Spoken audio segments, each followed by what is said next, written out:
Sekian lama, 60 tahun saya terjebak dengan hal yang seperti itu. Ternyata tidak alkitabiah. No. Oleh sebab itulah, tujuan daripada video saya pada saat ini adalah semacam perkenalan, semacam pengantar kepada kita semua, kepada Anda, agar ketika Anda membaca Kolose misalnya, coba kita cari tahu apa alasan kenapa Paulus menulis seperti itu kepada Kolose. Apa alasan kenapa Paulus menulis seperti itu kepada Efesus?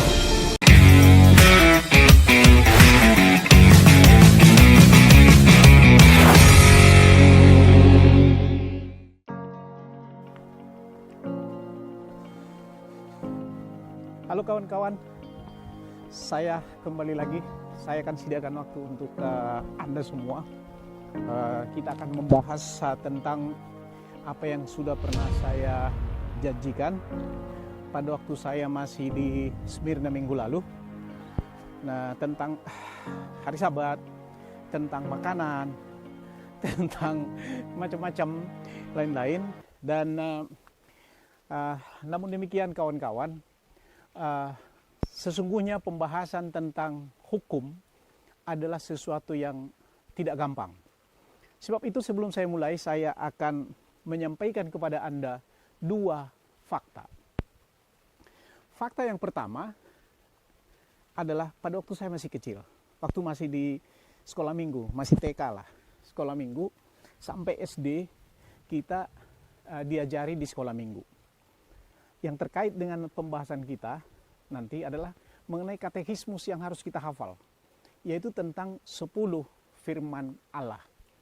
Di hukum yang keempat disebutkan, ingat dan kuduskanlah hari Minggu. Itu berlanjut terus. Kemudian ketika SMA, saya sekolah di sekolah RK, Roms Katolik. Ya, di situ pun kita belajar agama, dan katekismus itu adalah sesuatu yang wajib dan kita pelajari. Di situ juga sama, dikatakan hukum keempat, ingat dan kuduskanlah hari Minggu. Saya mau garis bawahi bahwa kami bukan penganut Katolik. Kami adalah penganut Kristen Protestan yang lain. Nah, berlanjut terus sampai kuliah. Sesudah kuliah, saya temukan bahwa ternyata tidak demikian. Jadi, ada sekitar 20 tahun, saudara-saudara, kawan-kawan semua, saya punya pemahaman adalah hari Sabat itu, hukum keempat itu adalah ingat, kuduskanlah hari Minggu, bukan hari Sabat. Yang kedua, sama pada waktu masih kecil, ya, di sekolah minggu juga diajari kita yang mengatakan bahwa Paulus itu berganti nama pada waktu dia berganti nama dari Saulus menjadi Paulus, pada waktu dia menerima atau melihat penglihatan dan ada suara dari langit yang akhirnya dia buta. Dikatakan di situ, Saulus, Saulus, kenapa engkau menganiaya aku? Artinya di situ nama dia adalah Saulus. Kawan-kawan semua, ada beberapa hal yang saya mau sampaikan kepada Anda.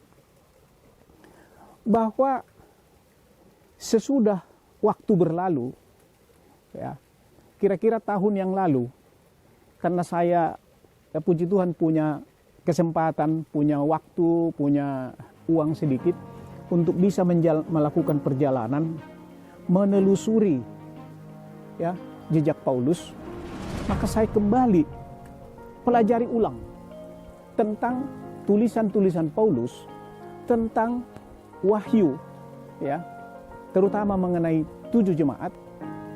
Maka saya di situ akhirnya paham juga bahwa ternyata memang tidak ada perubahan dari nama Saulus menjadi Paulus.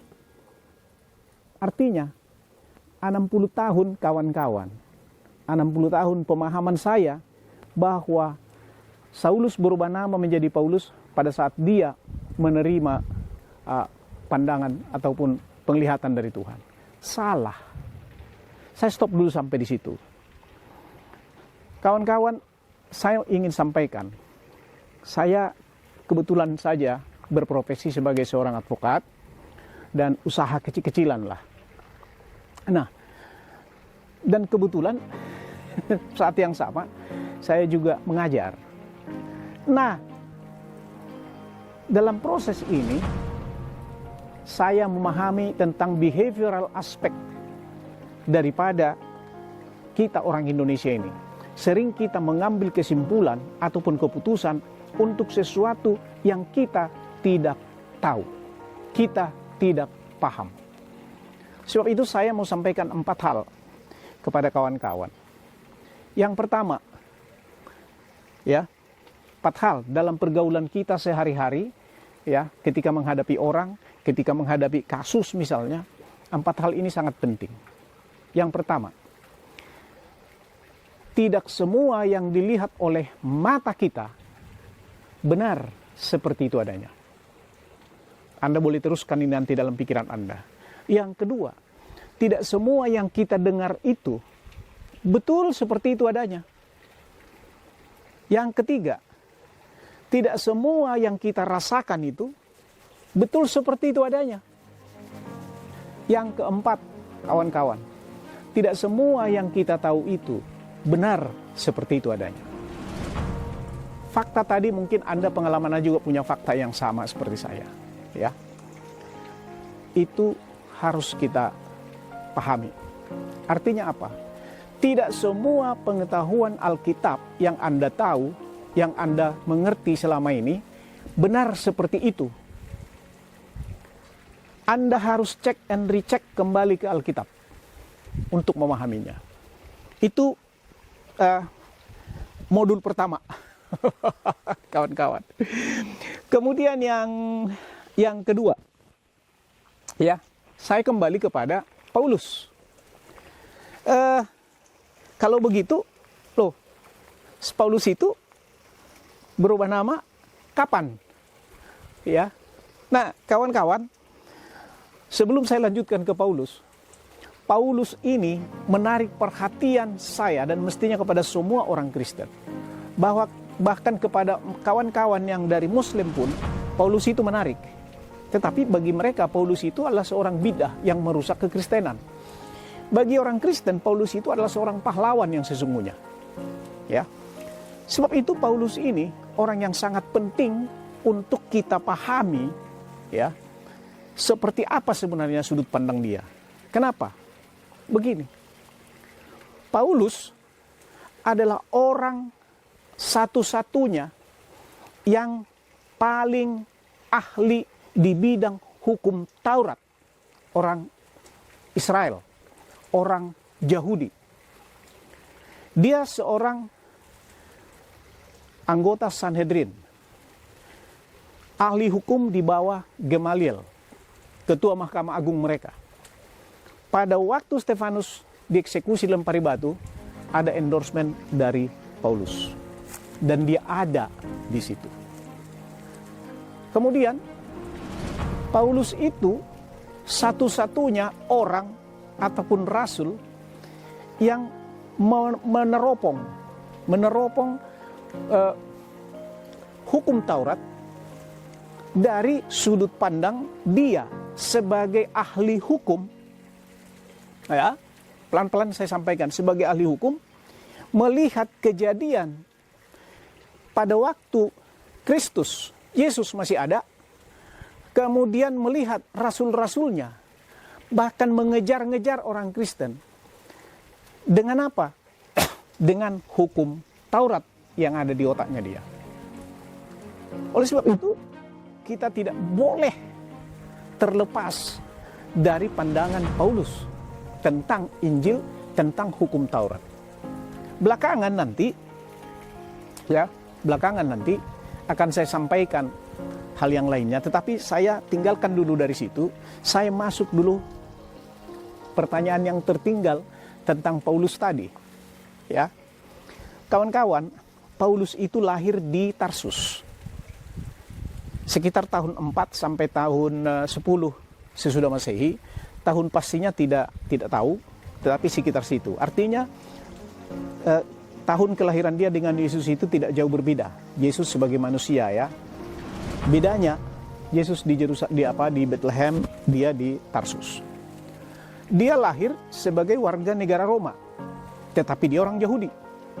Maka faktanya adalah orang tuanya memberikan nama kepada dia dua.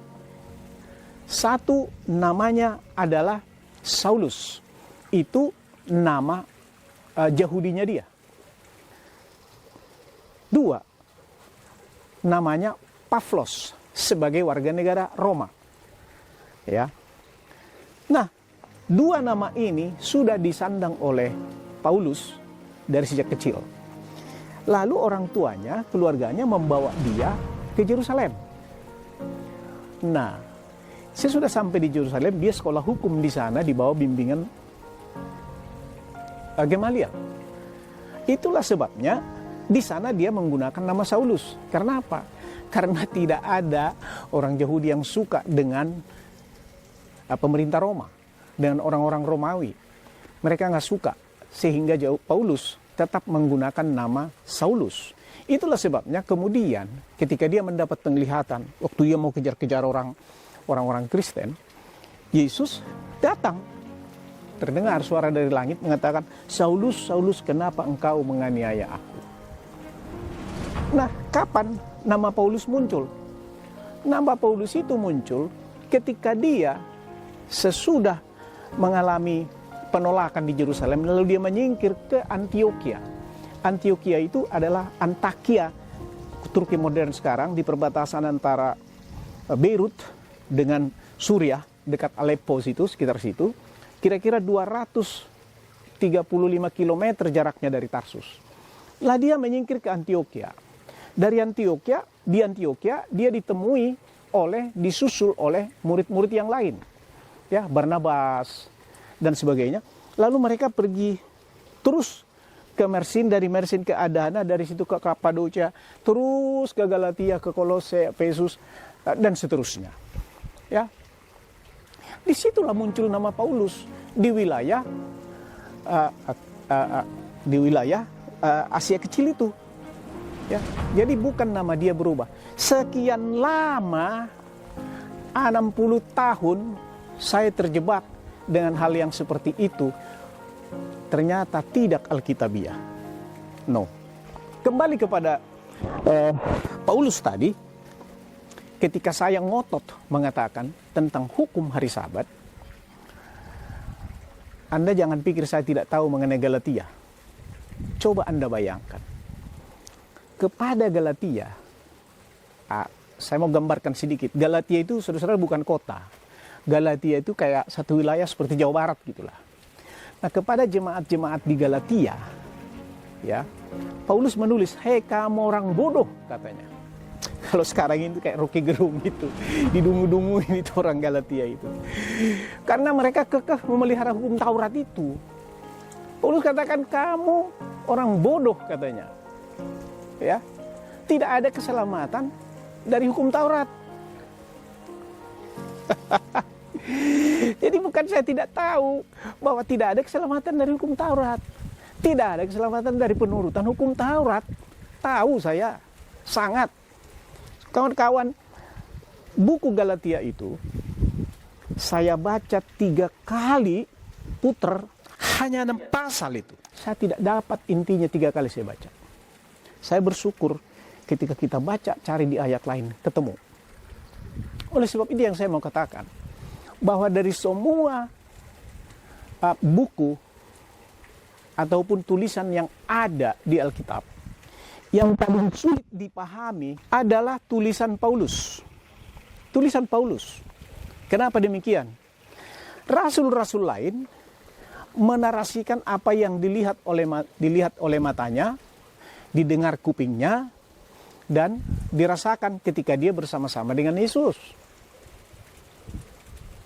Paulus adalah menguraikan doktrin keselamatan setelah dia meneropong jauh ribuan tahun ke belakang tentang sejarah orang Israel, mulai dari Kejadian, kemudian tentang hukum Taurat, tentang hukum Allah, ya, Dia meneropong itu, lalu dia membuat tulisan, tentu dengan bimbingan Roh Kudus, menarasikan doktrin keselamatan, menarasikan doktrin tentang Taurat, menarasikan tentang kehidupan manusia di hadapan Tuhan dengan bahasa seorang ahli hukum. Oleh sebab itulah tujuan daripada video saya pada saat ini adalah semacam perkenalan, semacam pengantar kepada kita semua, kepada Anda, agar ketika Anda membaca Kolose misalnya, coba kita cari tahu apa alasan kenapa Paulus menulis seperti itu kepada Kolose. Apa alasan kenapa Paulus menulis seperti itu kepada Efesus? Ya. Saudara, di dalam wahyu Yesus kepada melalui Yohanes kepada 7 jemaat, tidak asa disebutkan kepada Laodikia, kau suam-suam kuku. Kepada Efesus dikatakan, kau meninggalkan kekasihmu yang mula-mula. Kepada jemaat Pergamus dia katakan, hei, kamu tetap setia walaupun di hadapan matamu. Dia bilang, ya, saksiku Antipas dibantai dengan pedang bermata dua. Dia bilang. Dan seterusnya. Yesus tidak pernah ke situ. Tetapi Yesus tahu apa yang terjadi di sana. Nah, tetapi apa yang diucapkan melalui Yohanes kepada jemaat itu adalah berdasarkan fakta yang ada di sana. Bukan karangan, fakta yang ada di sana. Sampai sekarang ada buktinya. Sekarang ada buktinya. Oleh sebab itu, Paulus sama persis. Dia melihat fakta yang ada di sana, maka dia tulis. Nasihat perkawinan lah, dan sebagainya. Mengenai makanan lah, mengenai bagaimana orang dianggap orang kafir atau tidak kafir lah, dan sebagainya. Paulus tulis itu. Oleh sebab itu kawan-kawan, nanti pada video saya berikutnya, saya akan memulai masuk kepada pemahaman hukum versi Paulus atas hukum Taurat, ya, dan saya akan coba nanti analogikan dengan sistem hukum kita di Indonesia supaya gampang kita pahami nanti tentang hukum Taurat itu. Kawan-kawan, saya tidak bermaksud mengajari Anda. Saya sekedar sharing saja kepada Anda. Silakan nanti komentari, berikan komentar. Kalau ada penjelasan saya yang di luar Alkitab, tegurlah saya. Supaya kita menjadi kaya, kita memahami. Nah, oleh sebab itu, ada 4 hal yang menjadi kesimpulan daripada video saya sore ini. Kebetulan ini sudah datang kilat, guntur, ngeri di sini karena kita jauh di ketinggian. Yang pertama, jangan pernah percaya kepada siapapun terkait firman Tuhan. Kalau Anda orang mengatakan A, B, C, D termasuk apa yang saya katakan ini, cek dan recheck Alkitab. Di luar Alkitab, kita tidak pernah ketemu kawan-kawan. Kalau sudah bicara iman dan kekristenan. Kenapa? Karena kita akan pasti berbeda-beda. Jangan memaksakan kehendak sendiri. Jangan memaksakan pendapat si A, si B, si C. No.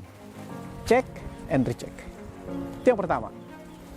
Yang kedua, jangan pernah menganggap apa yang sudah kita dengar selama ini, ya, mungkin umur Anda 70 tahun, 80 tahun, 20 tahun, 30 tahun. Umur saya sudah 65 kawan-kawan. By Desember saya 66. Jangan pernah percaya dengan apa yang kamu pernah dengar. Saya sendiri pernah dengar dan nonton di YouTube. Ya. Ada seorang pendeta mengkhotbahkan bahwa Paulus itu namanya berubah dari Saulus pada waktu dia sudah buta itu dan terusnya. Ada juga pendeta yang mengkhotbahkan bahwa orang yang ada di dalam perapian Nebukadnezar pada waktu mereka dibakar itu ada 4 orang, ya, termasuk Daniel. Itu tidak alkitabiah kawan-kawan, ya. Jadi jangan pernah percaya dengan apa yang kamu dengar, yang sudah kita tahu selama ini. Belajar kita, check and recheck. Bagi lansia, the more you read, the more kita terhindar dari Alzheimer. Itu yang kedua. Yang ketiga, Alkitab harus menjadi tempat pijakan ataupun standar daripada keimanan kita sebagai Kristen. Itu masukan dari saya. Anda boleh terima, boleh tidak. Ya, nggak apa-apa. Kita berbeda, ya wajar saja. Tetapi buat saya, Alkitab is the only one and the Bible must be the one. Itu kita ketemunya di situ. Tempat di luar itu kita tidak ketemu.